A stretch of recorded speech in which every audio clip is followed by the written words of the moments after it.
দেখুন বন্ধুরা, ঢালাই করার আগে মানে যেদিন ঢালাই করবে ওদিন সকালে বালি আনছে সব মাঠে, মানে কোনো বালি পরিষ্কার নেই। এখন ঢালার একদিন আগে যদি বা একদিন আগে আনলে তাহলে এই বালিগুলা পরিষ্কার করে চালানো দিয়ে ছেলে তারপর পরিষ্কার করে এই ঢালাই করার দরকার একদিন বা 2 দিন আগে এনে।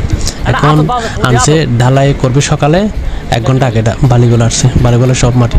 এখন তো পরিষ্কার করারও মানে ওই টাইমটার সুযোগটাও নেই, বুঝছেন?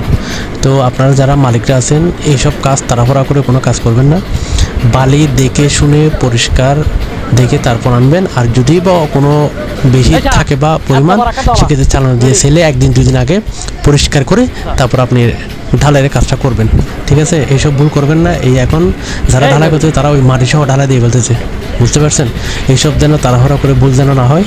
আপনারা 2 দিন আগে 3 দিন আগে নিয়ে বালিগুলো ছেলে মানে চালানো দিয়ে চালার পর তারপর আপনারা ঢালাই দিয়ে ইউজ করবেন। দেখেন সবগুলো বালি, দেখছেন? সব বালি, প্রত্যেকটা হাত দিলেই বালি, সরি হাত দিলেই মাটি, বুঝতে পারছেন? এটা হচ্ছে বিষয়, সতর্ক থাকবেন সবাই।